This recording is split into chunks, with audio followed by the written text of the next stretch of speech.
Okay, welcome back everybody to day 16 of the 42 days of magical practice. I'm Dustin Neese. Brian Osborne. And today we're going to talk about feng shui and how we can utilize the principles of feng shui to help support the end result that we're looking at. Right, exactly. So again, feng shui meaning wind and water in Mandarin. So basically, why those two, why not the others? I mean, everything is included, all the elements, obviously, but those are the more, variable ones. Because they're moving. Because they're moving. Right. And I mean, at least moving at a quicker pace, right? Or a little more erratic, right? So that, the earth moves too, but it's not as erratic. It's on a steady course, and it may be slower as well if we want to think of it that way. Yeah. The only time we really get overwhelmed with something is like landslides or things of the earthquakes. But basically, we think of the earth element as being very stable generally. So, but wind, I mean, the wind can come from any direction at any time, and even multiple directions at the same time. So it's really it's really variable. And water is the same, right? Water can move. It can create little eddies when it runs over different obstacles. It can, swirl. It can even have, if you kayak, that there are certain places in the river where you can actually even move upstream, within the course of a flow going downstream. So there are all of these variables in water and wind. So maybe without going off the deep end into, all the different elements and things like that, but maybe you could talk a little bit about the correspondences of at least the elements of water and air. Right. So water, again, being a little more dense than air, obviously. So if it's earth, water, air, or wind, and fire, right? So water is going to be more dense than air, and but again, extremely variable, but it corresponds to the emotions or the emotional state of the individual. So again, for us, without getting too deep into it, it's not just your emotions or energy in motion, but it's also, the feelings. We use those sort of terms interchangeably, but in other words, feelings are the visceral sensation that you get. So the body-like sensations that you get when you're experiencing certain emotions or when you bring certain emotions to mind, right? So, you get nervous, you get butterflies in your stomach, right? All of these things that we've said all of our lives, most of us, at least in this culture, and they have others in other cultures, right? Other sayings that are how to somatize emotions into the body, so how to bring them into the physical being. So we usually think about our emotions, when we think about it from a psychological standpoint, there's sort of this abstract, thought process around it. But when we experience them physically. So, when you're in love and, everything feels great and easy, so no problem there. Then, and the same thing, if you feel anger, you get tight or, till it goes off the deep end, right? Or you explode with, energy. All of these things, it's how do we somatize these things in the body? So that energy and motion moving from a more mental picture into the physical. I always think of that word like somatize into the body as being like a negative. I always think of it as having a negative correlation. No, it's just basically it means how do I bring something that's thought into physicality. So within the structure of the physical body, so I wouldn't normally use that word to describe physical manifestation outside of my body, but a somatic response would be something that from a mental state goes to the physical. So it can be just as positive as negative, like somatizing a positive emotion in the body or whatever. Absolutely. I mean, there really is no good or bad. It's just how we interpret it and how we feel it. Again, always trying to bring ourselves to that neutral state, because if we can do that, it just makes the work so much easier.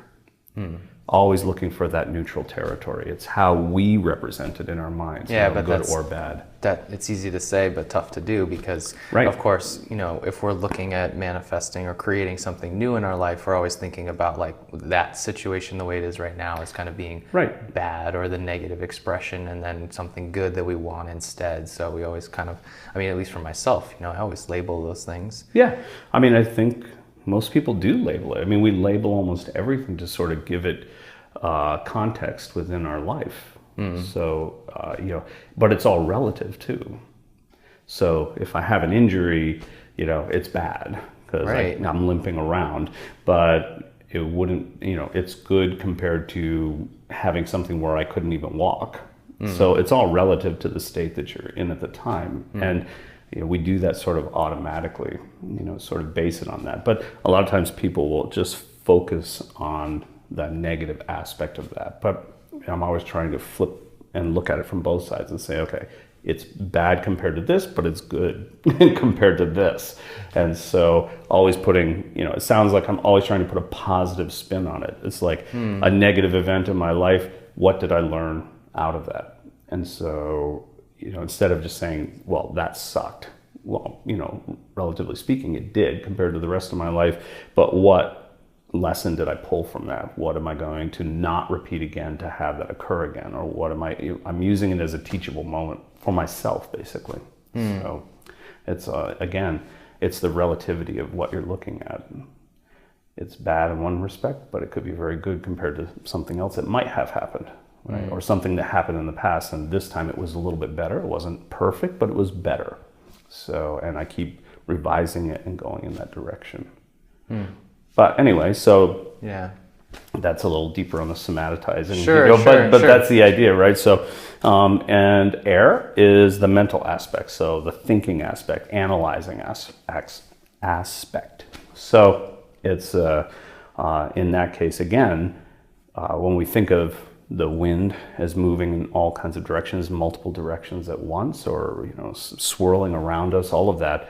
When we think of thoughts and how people have such a hard time in meditation or concentration, turning their thoughts off or focusing on one thing particularly without the interruption of all this stuff outside, you have a perfect example and correspondence with the wind, right, or air. So again, how do we sort of calm these things down? Like if I was outside, one of the easier things to think about is, if I was taking it as a completely physical representation, what would I do outside? Like when we go outside to film or to do whatever, right? We always put these, funny looking big fluffy mic socks on the mics, right? Because it cuts down the airflow around the mic, because otherwise it's whistling and there's too much air noise. So there's all these sort of buffers to doing that, right? If we wanted to... like feathers or fur. Exactly. Yeah. So it's the same thing. I mean, so if we were trying to, when people own horses around here, right? They have barns, yes, but they also have these run-ins, they call them, which are just open-ended stalls in the field so that the horses can get out of the wind. So it's just sort of a blockade for the wind to sort of pass over them and not like completely, go through them, because some of them get a little freaked out by them. So we build up these blockades. Well, why can't we do that mentally as well? What type of blockade can I set up within myself to sort of isolate my thoughts and help me focus on what it is without all this distraction going on all the time? And does that have purely to do with thought control, or is that kind of a bridge to feng shui and setting up your space? It is. It's both. It's we can do it from a mental aspect, or basically in the end, that's all a focus is. A focus is just a way to hone your mind on a single point and to some degree insulate you from outside thought as well, right? Depending on how you use it and how it's represented to you and what your correspondences are with it. So, but in feng shui, it's the same thing, right? So I walk into a room, things are placed in a certain way. When I enter the room, even if I've had it that way for a while, they impact on my subconscious right away. It's actually even better once I'm not paying so much attention to it, right? So it's just that influence is going directly into the subconscious. It's not like I'm thinking about it, oh, that green plant's supposed to represent Venus or what, Right. After you lose that and it just becomes, the note on the refrigerator that says, take out the trash, right? That you don't see after a couple weeks and you forget to take out the trash, right? It just goes right inside. So, the same thing with this is that, it's, the subconscious. Or you would remember to take it. You'd remember it, sorry. Yeah. You would remember to take it out, even though you're not thinking about it. You're not thinking about it. And then if somebody said, what about the note on the refrigerator? It'd be like, oh, I haven't noticed that in months or whatever it is. But it's just that little trigger that, you know, gets you going there, as long as you don't intentionally interrupt that. So, and then reset it. So what are some of the principles that are most important about, you know, feng shui when people are looking at their space and thinking about how to set it up for an end result that they want? Because of course, when you start to talk about feng shui, you know, immediately brings up all of the principles, and you have, like, you know, quadrants of the house and what this space and depending is for, on the school too, right? The school, just like acupuncture or any of these things, right? There are multiple schools, you know, based on family traditions or monastic traditions or whatever, and different sects within that. You know, they're going to have a little bit different. They're going to skew what's going on, and it just goes to show you that there's not just a single way to do it. Right. So, and what we want to do is to have kind of a general overview. Right.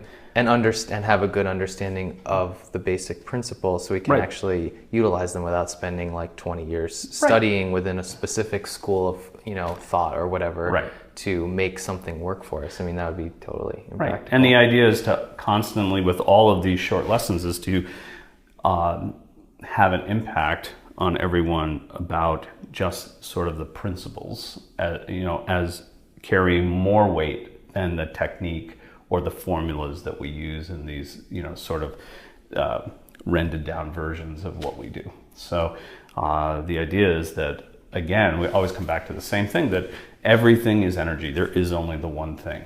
So everything is just a different vibrational rate of that same energy. And so it appears to us, we perceive it as, you know, a chair, the floor, a roof, all of these things, but it is just a different vibration of energy than you or I or whatever. So, or something else, right? The outside, the environment.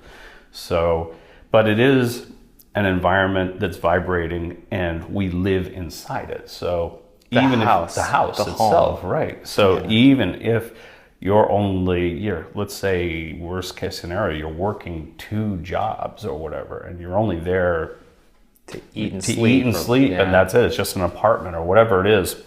You're still living inside the structure. So again, why would I not, if I'm going to entrain to that vibration, why wouldn't I set up that vibration to be whatever it is that I'm trying to, you know, entrain to? What am I trying to use and bring myself into vibrational rate with to get the end result that I'm trying to, you know, trying to put forth. So I'm trying to turn that space into a place where that end result would be represented there. So, and for myself, you know, sort of a minimalist type of situation with that, basically. I mean, I always find that less is more, because if there's too many things interacting with each other in a certain space, then it's very confusing to know what's actually necessary, what's not necessary. And you want to have just the amount that's going to be perfect for you. You know, if everything's cluttered and whatever, you know, trying to clear your life, it's going to be, you know, you're going to be impacted by that clutteredness, so to speak. You know, it's going to be hard for you to think. So, you know, sort of cleaning out the place and starting from scratch and saying, you know, this is going to be over here, and that's nice and clean and everything's good. It sort of impacts us in that way, and clears our mind as well. I've noticed that about you, like all of your stuff, you really tend to emphasize less being more. Is part of that so you keep it in your own mind that what's happening inside you is actually more important than the physical objects that you may be employing to produce a certain result? Right, and at the end of the day, you know, what I would consider to be a pretty high level of achievement, you don't really need anything else. You know, you're always moving toward less. That, you know, to walk in the desert with nothing but yourself, you're just going to, you know, all you need is your mind and your ability to be able to focus and concentrate on what you want. So in the meantime, all that stuff. Anything that you have, you can lose. So at the end of the day, the way to train would be to be able to train to use nothing except what you can, you know, not have taken away from you, which is, you know, basically what's inside of you. That's it. So. Right. So in the meantime, employing these techniques or organizing the stuff that we do have to kind of help us, almost like a bridge where we don't have the degree of focus or concentration or imaginative skills or self-control or whatever to put ourselves in the state that we want to be. We use all these things externally to help support that positive feeling, or I'm even saying positive, right? But it's just the feeling of the fulfillment of what it is that you're going after. And using less will help you to focus on that one thing. You know, if you have a blank room and there's one object in there, you're going to tend to focus on that one object, and you know that's going to take the, you know, the maximum amount of attention that you have. And you're not gonna, I mean, the opposite would be just focusing on the blank space and not just the object, right? So now you've got that juxtaposition between the two, and whatever whatever reaction that brings up in you, right? So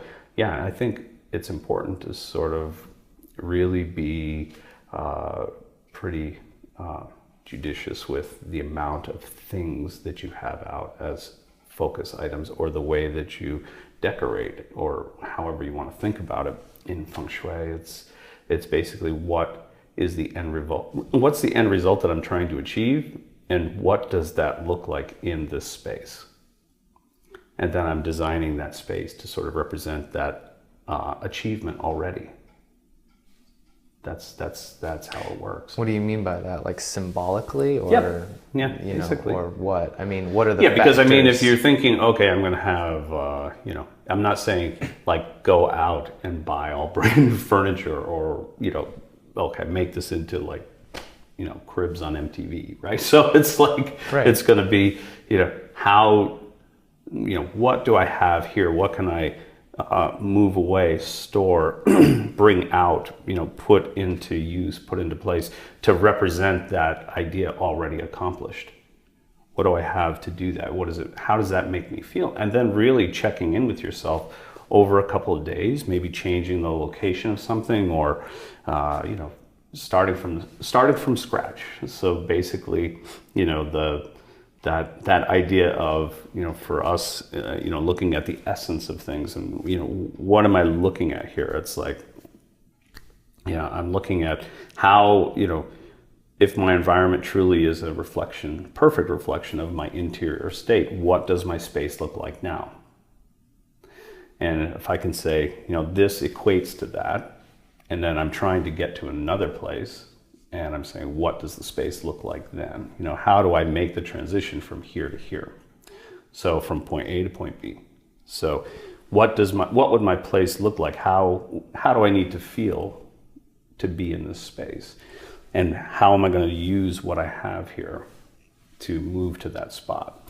So I really encourage people not to go out and acquire a bunch of stuff to turn your place into whatever it is that it is. Use what you have.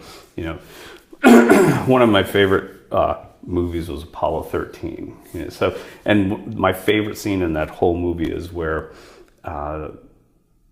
the scientists at NASA, the head guys, you know, they've got this problem, right? They're running out of oxygen, and they're too far away, and he comes in to all these engineers and develop, you know, whatever. And he's got his box of stuff, and he tells them this is the problem. They're running out of air, and they've lost this oxygen. They need to recycle, and they need to do this. And here's what we have to work with. And you've got an hour, make it work. And he just dumps this box of junk on the table in front of them, and they're pulling out their slide rules, and they're, you know, trying to figure out, they've got duct tape and all of these just pieces of nothing that they have on the craft that they can reconfigure into some kind of filtering system, right, for the oxygen. And it's like, you know, it's like MacGyver. It's MacGyver. It's like, you know, we all have to be that way. It's like, you don't have anything else. Here's what you have. What can you do with it? Do you just give up and lay down and die? Well, then freaking do it. You know, it's like, stop belly aching about what you don't have. What do you have, and how can you make it work? And what can you get rid of? What's excess? What can you get rid of? Exactly, because it will clear your mind. You know, sell it, give it away, do whatever makes you feel best about it. You know, that's the idea. It's just, you want to be highly adaptive, highly flexible.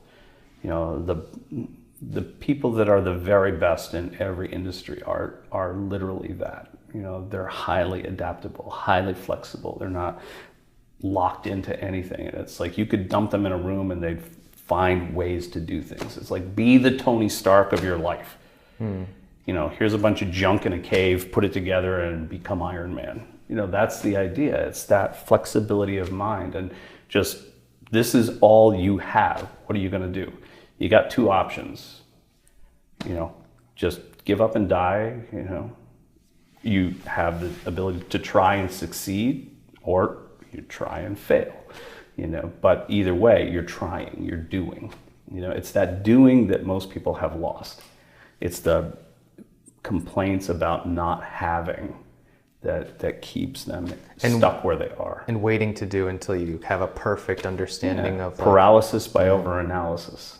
Right. That's what we call it. So what would be, if there was like one thing to remember when people are going to go and start to, you know, reorganize things or clean things or get rid of things or rearrange whatever, what's that one principle that they should keep in mind that will be the guiding principle behind, you know, what to do, what not to do, how, you know, because right now it's like, I mean, some of you guys might have, you know, amazing understanding of feng shui or have been studying it for years, and, you know, some people may not, or, you know, I've only had kind of heard about it peripherally. So it's kind of like, what are, you know, how do people know what's good and what's bad, or what's supportive and what's not supportive of what their end result is? I think it's, you know, for them, again, first of all, everything's going to be individual for each person, right? It's going to be different. We're all fingerprints. So there's no, you know, tried and true locked in template for everyone. One size fits all does not apply. And we want so much to think that there is. I mean, that's so much that's the panacea for Americans or for Westerners. It's like, that's what we've been raised in. It's like, there's a right answer and there's a wrong answer. If you don't get the right answer, you get a, you know, bad grade or whatever. Right. You don't get your... You don't get your cookie. You don't get your star. You don't get your star. A+. Smiley face, whatever. Smiley face. It's like, you don't get your 4.0. Yeah. That's it. Yeah. 4.0. It's scary. Yeah. That's it. It's like, I don't want to screw it up. That's right. So all of that stuff, I mean, everybody has some, you know, aversion to messing up, but basically, you know, it's that idea of being flexible again. You know, it's like, don't worry about messing up. Enjoy the challenge of actually taking an active role in your life, not feeling like you're under somebody else's thumb, not feeling like life is controlling you. I think the other thing is, you know, most of the time when we think about magic or shamanism, it's like we're employing these tools to perform this like special ceremony or whatever to produce this end result, or to, you know, have some kind of magical effect on this aspect of our life, or on a person for healing, let's say, or whatever it is. So one of the things that, you know, I want to talk about a little bit is how, you know, utilizing these techniques of feng shui, or just reorganizing our home or our environment, is like a ritual or a ceremony. Can you talk about that? Like how it's making the mundane more magical, and not seeing your life as being these, you know, I have my spiritual thing that I do, and I have my everyday mundane life, and they're not. It's so true. I mean, you know, my thoughts about, you know, imbibing as a technique, as opposed to, you know, these giant, trying to carve out big pieces of time for work, you know, to do work, energetic work or whatever. It's like, no, it's got to be integrated into your daily routine all day long. You're going to get so much more. It's going to have longer legs. You know, it's going to have a much greater impact on your life when you do it that way, rather than trying to cordon it off to just a certain time. And that's when I do my thing and nobody bothers me. And it's like, try to do that. Anybody who's tried to do that knows that it's, with a family or any kind of life, it's almost impossible to really get that down where you can, you know, do that on a regular basis. Something always comes up, and it's always something usually, you know, that's important. So you have to be able to work it into your daily existence and your daily work routine, your daily home life routine, all of those things, everything you do, and find, you know, flexible ways of putting it in there so you never feel like you're not doing something. And so do you think that when we reorganize a room, or when we change decorations or clean or whatever, that it always has this kind of energetic impact on us? Yeah. Yeah. Always. Yeah. It's just that we don't recognize it as We're not such. conscious of it. We're not conscious of it. You know, we don't perceive it that way. We don't make the connection in our life. Do this, and then here's the end result. Does it just make you feel good for a little while, or does it have a lasting effect? You know, and in what territory?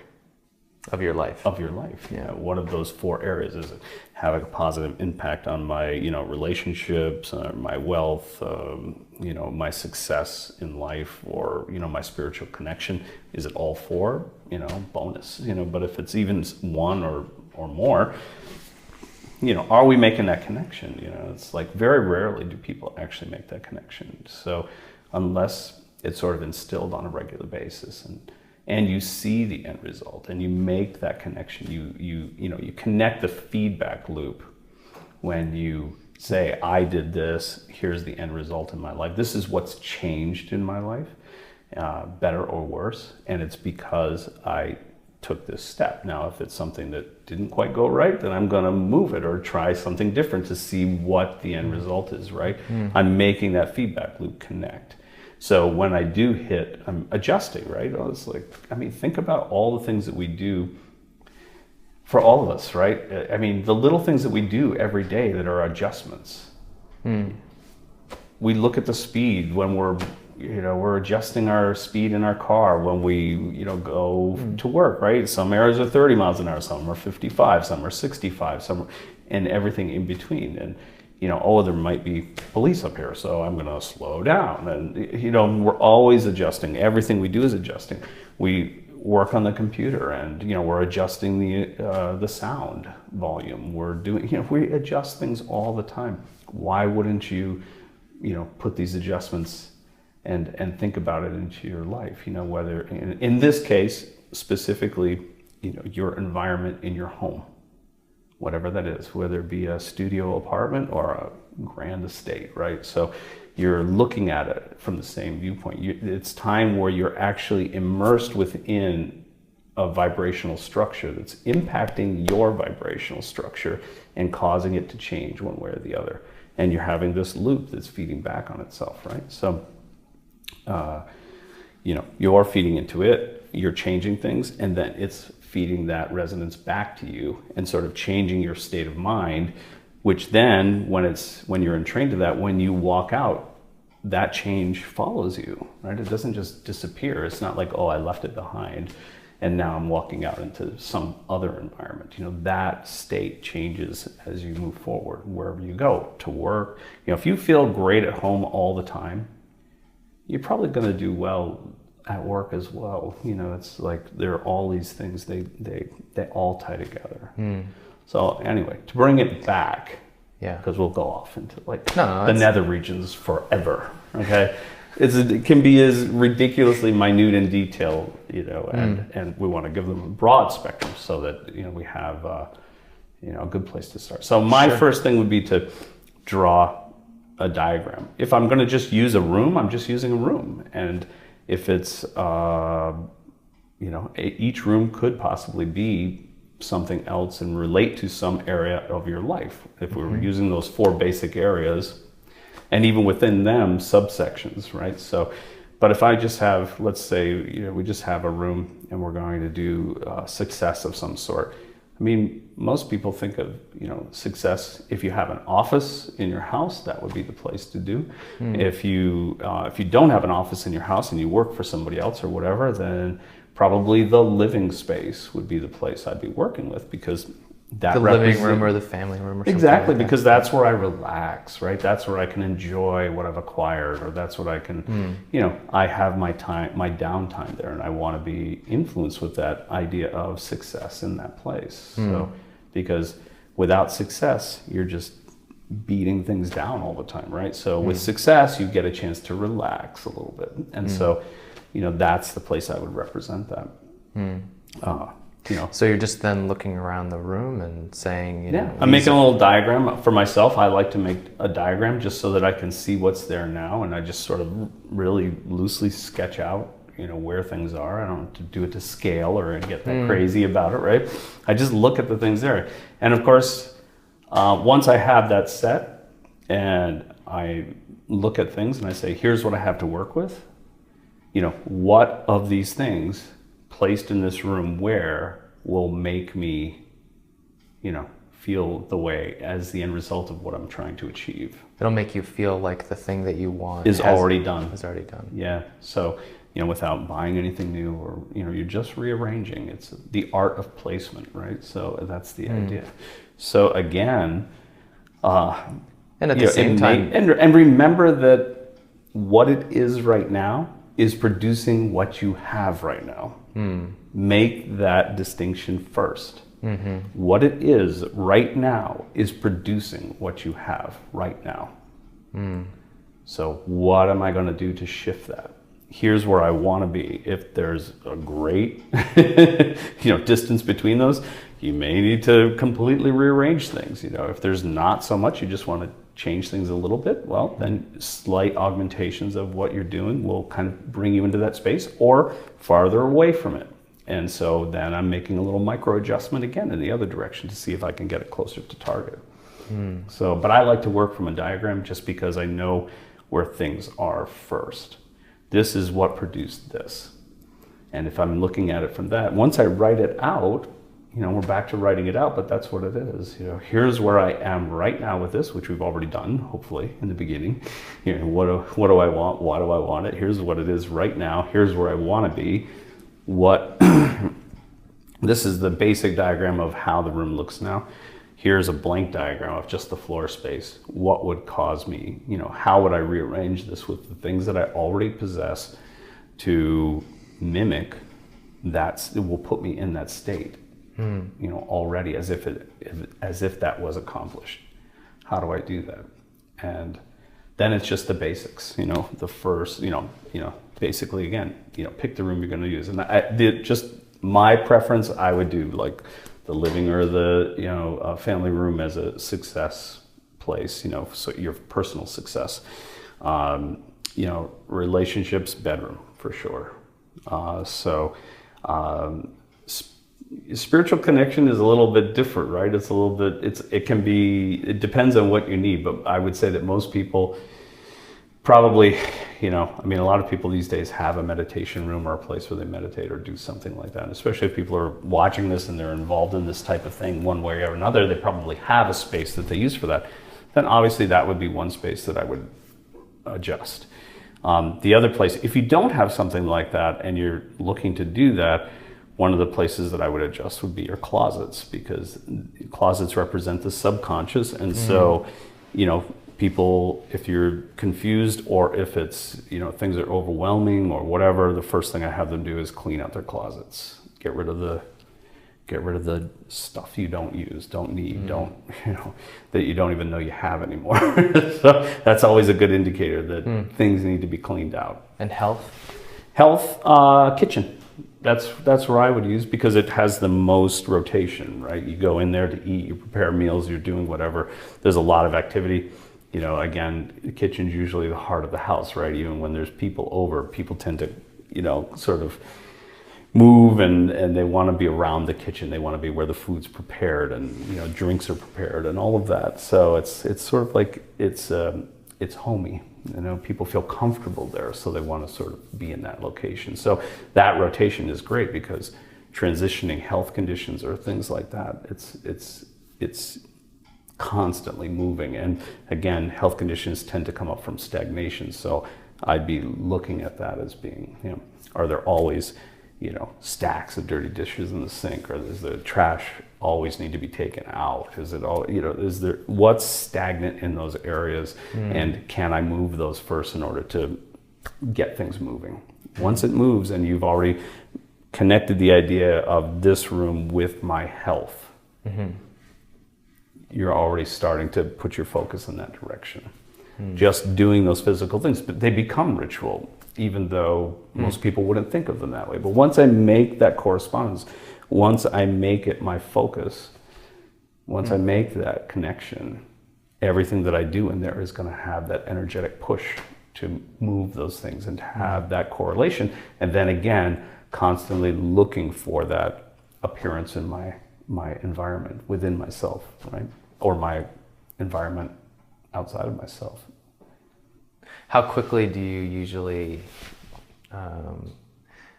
expect to see results or some type of expression of what it is that you've changed? I mean, it can happen really quickly.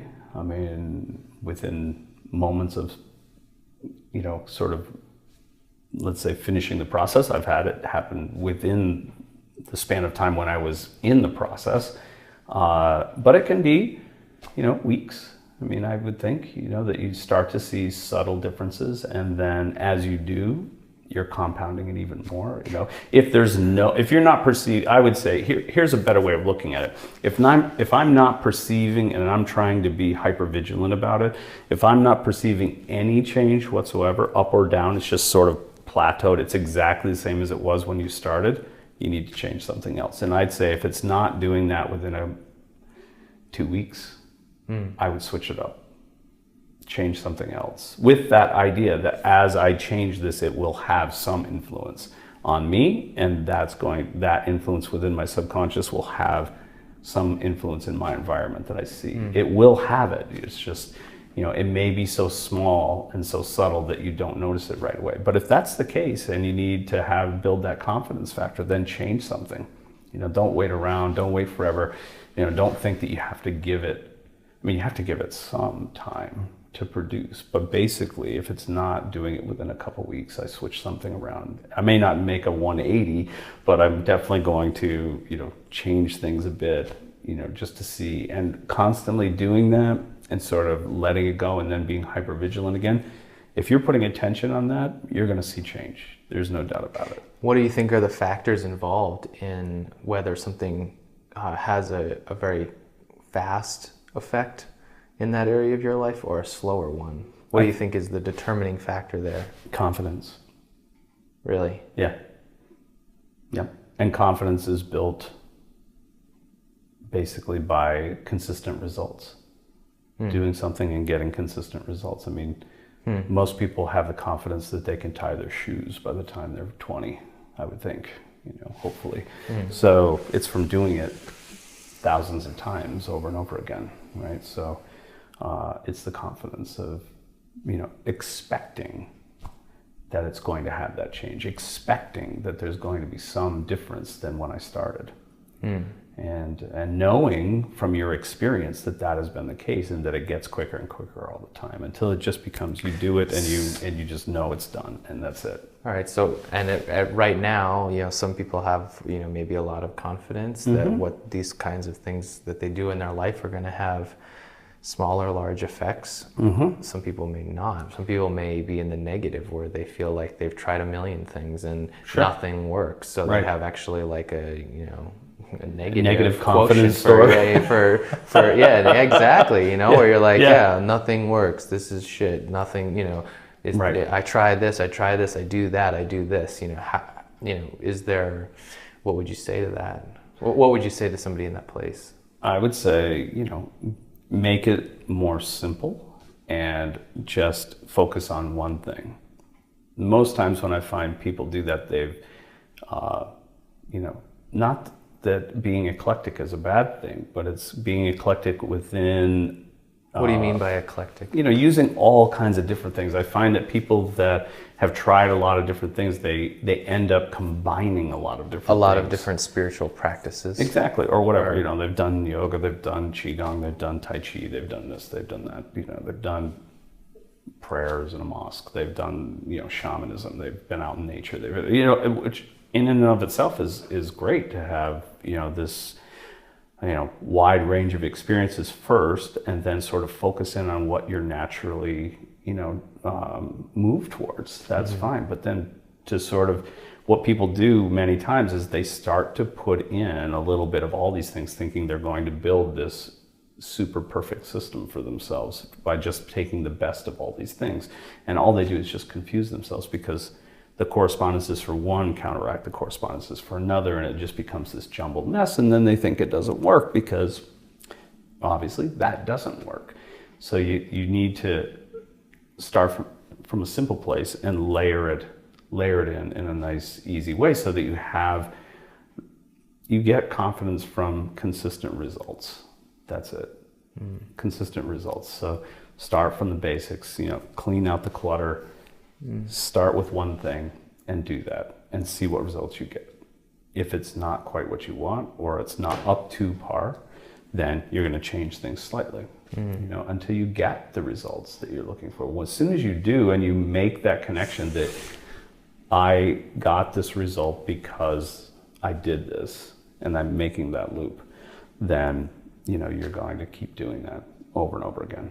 And again, until the point where when you do it, there's not even a question in your mind.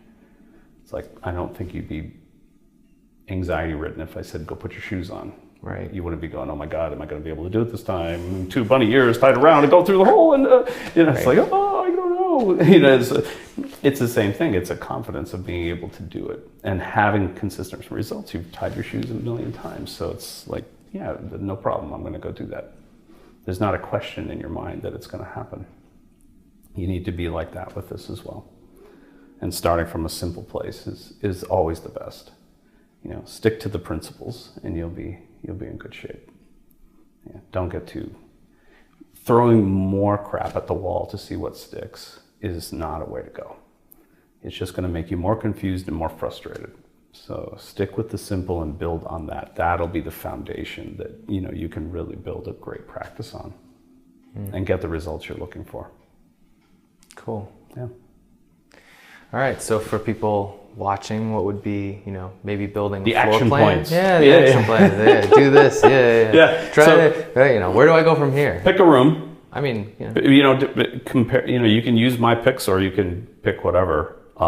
Pick a room that is going to be representative of the area of your life that you're trying to promote. And if you want to draw a floor plan, but that's it. You want to start doing it right from the basics and say, okay, here's going to be my laboratory for the next 30 days, right? Yeah. And I'm going to see what's going to happen here. It's not my living room. It's my lab. Now it's my lab. That's right. Now the lab is my favorite. Yeah. So it's like, there you go. And you're really going to try to isolate it in your mind to some degree and work on it and really be hyper vigilant about how is it affecting my environment. What I've changed is how each thing that I've changed is going to affect my overall environment in my life. And anchoring in that idea that the way that things are arranged right now is a factor in producing what you have right now. Right, positive or negative. We don't get to choose either one. We don't get to choose. I'm only going to attribute the good things to that. No, it's whatever happens is attributed to that. So that way you're neutral about it and you can adjust it as you need to in order to produce the result that you want. Right. I think that's important, not thinking necessarily about things like, I'm going to start to do something magical right now. It's like, magical shit's happening constantly for you. You're just not really conscious of it. So this is more making what's happening already. All the principles are already working for you perfectly all the time. That's right. We just want to relate ourselves to them in a way that's going to give us what we want. More flexibility and more control over our own lives. Yeah. Rather than thinking that it's just haphazard. Right, random. It's not chaotic. It's not chaotic. It may be chaotic, but it's because you've let the reins go. It's not and random. You say, oh, it's just happening to me. Okay, your will be done. It's just happening to you from every angle or whatever. So it just becomes this chaotic mess. So it's like, no, you want to, for better or for worse, either I want to grab the reins and drive the horse over the cliff, or, I don't want it to just happen to me. That's not my choice. I want it, if I'm going to be a train wreck, I want it to be my train wreck. So nice, Brad. If it's great, I want it to be my great.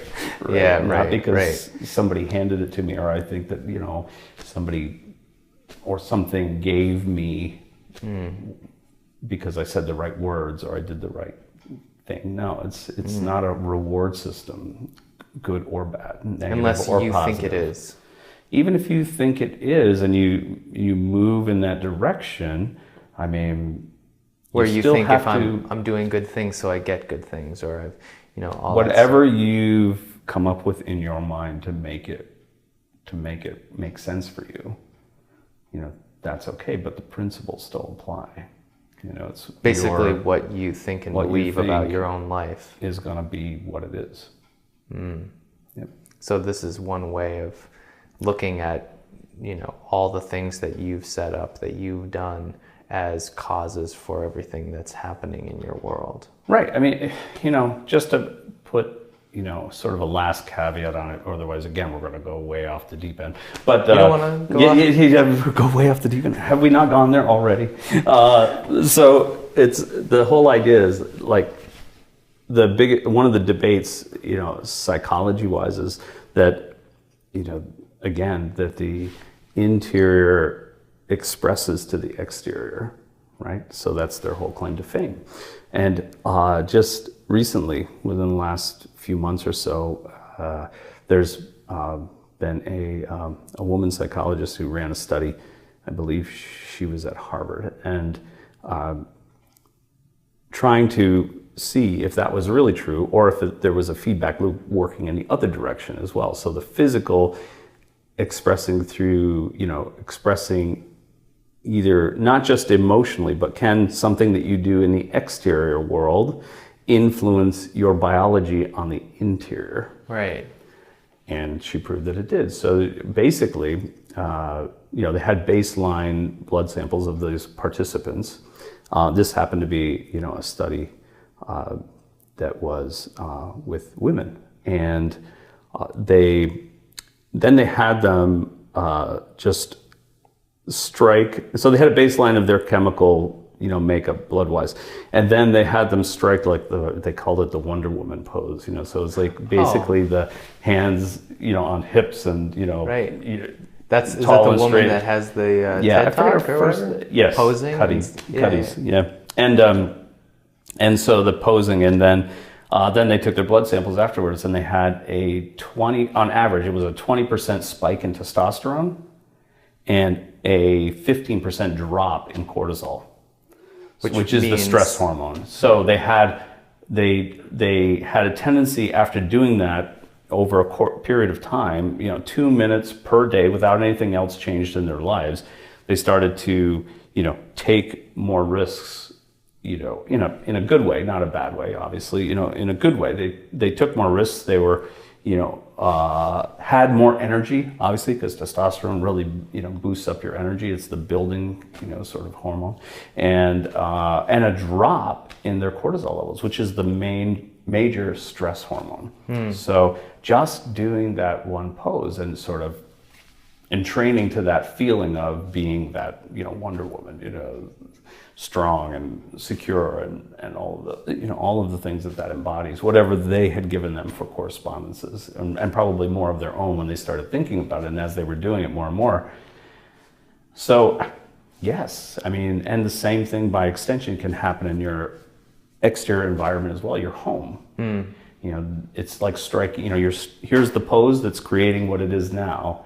Here's a different pose that's going to create something different for you, because you're going to be in training to that at least 8 hours a day.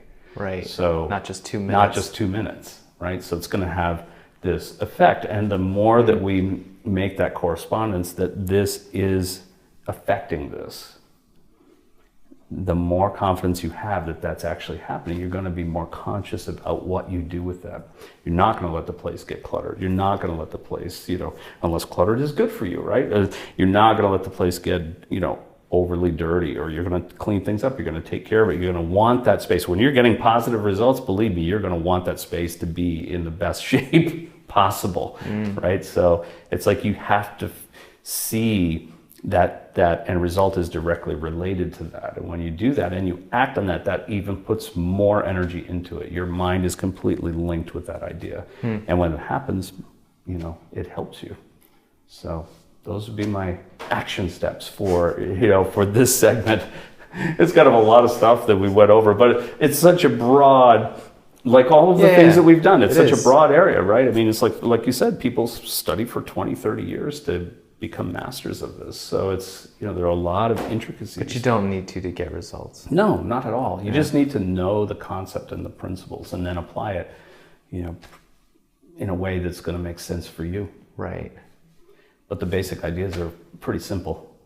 Simple, but not easy, right? You still have to get out the... Simple to do. The elbow grease and, clean the space and do all these things as a prep. It's like, if everything is a temple, cleaning is essential, right? So you don't want layers of dust on things or having dirty floor or whatever it is. You want to be in a clean space that feels like there's that cleanliness is next to godliness, right? So that cleansing of the home and not that you want to turn your home into a temple, but the idea is the same.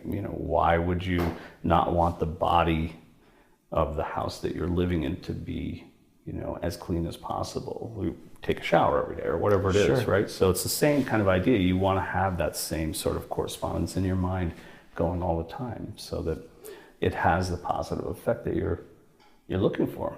That's all. And then once you make that relationship, you're good. Cool. Yeah. All right. That's a lot. Good. A little. Yeah. Good luck. What are you gonna do? There's only so much I can cut out. It's okay. It's okay. I think you got the idea. It's all good. Everybody got the idea. Yeah. Well, we'll know because when they Definitely. start calling in with questions, we'll know if they got the idea or not. Right. Yeah. Yeah. So anyway, leave us a comment. Let us know what you think. Absolutely. And enjoy. Yeah, we want to hear your stories. Yeah, definitely. That's the thing. Cool. Good luck with it. We will see you guys tomorrow. Yeah.